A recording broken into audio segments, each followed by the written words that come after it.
We want to look at positive parenting as the backbone kind of parenting. And let's compare it to some of the other parenting styles. So we're starting thinking about positive parenting that's warm, supportive, and encouraging, but it is firm, consistent, and fair. So it doesn't mean, okay, honey, whatever you like, I want you to be happy, you can do what you like. That's not what it's about. It's really recognizing that you are important in your teen's life, hugely important in your teen's life. And we have some good times, but also some bad times, because as the young person is trying out, developing their new identity, finding out about new friends, how do you fit in, how do you belong, there is going to be conflict. And how we help them manage that conflict is hugely important. And to say, I'm here for the long run.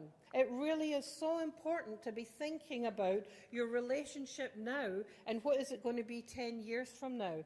Now, these parents are very highly nurturing.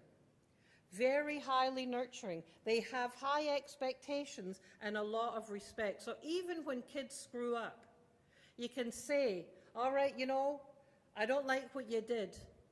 I don't like what you did. And what's the consequence that we're going to follow through with? But you don't give the message, you have screwed up. You're never going to amount to anything. You're just like your mother. Right? We have to really be thinking about the relationship. Now, dominating parents is a particular style that I happen to see a lot of. The dominating parent is harsh, punitive and rigid, and we have years and years and years of research showing that dominating parents who are cold and coercive, it's my way or the highway, because I said so.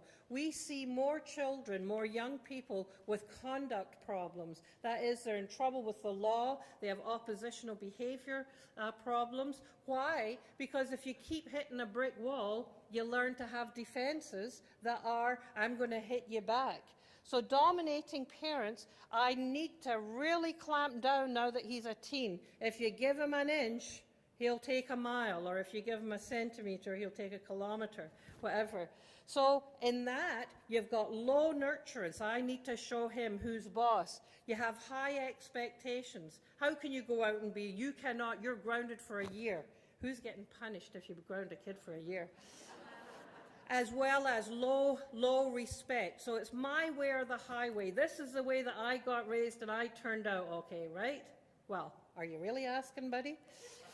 So dominating parents. Now, I see a lot of permissive parents, and they're the permissive parent who's inconsistent enforcements of rules, right? This is Barbara Colarosa's The Jellyfish family. Barbara Colarosa has written a wonderful book called Discipline, Kids Are Worth It.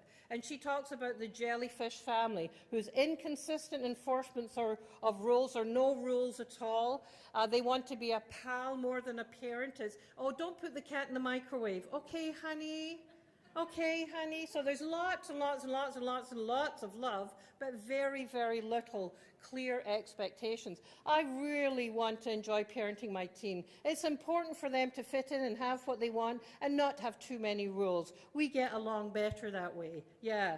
So we have had incidences in the paper where we've had mothers of hockey teams, 11-year-old boys, making them little shooters, just to be friends. So what do we see in permissive jellyfish? There's high nurturance for sure. There's no absence of love, but there's low expectations. The kids know if I whine long enough, if I cry and stomp hard enough, then I know mum's no gets to be yes, or dad's no gets to be yes, or go and ask your mother.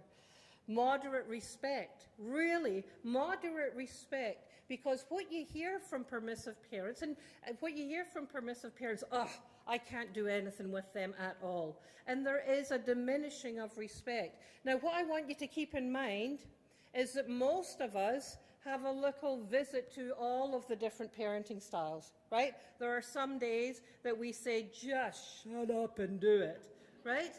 And my husband and I are never permissive, but sometimes we do get into the dominating parent.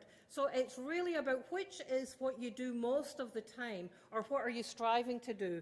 The most concerning is the unengaged parent. And we see more of this when kids are beginning to be teens. And it's more happening earlier and earlier, where they are an inconsistent presence in kids' life. The teens essentially raise themselves. They say things like, it's time to let go now that my child's grown up. It's time to get my needs met. And what you see is low nurturance, low expectations, and low respect. So the work of Dr. Larry Steinberg, when he looked at this, what he found was a bit frightening, and I was trying to find the Canadian statistics, but there was about 20% of parents were positive, 20 to 25%, 20 were dominating, 20 were permissive, and 40% of teens were unengaged. So we know that when you are in any of these three categories, kids are not going to do as well. So what does it mean then to be a positive parent? Now I want to reiterate what I said, that this is what we want to be most of the time. Remember I said progress, not perfection? So I know I make people feel guilty. Don't worry. Every time I do this talk, I think, oh my God, I don't do that. So really, to be thinking about hearing what I'm saying and thinking, well, what is it that I can do differently?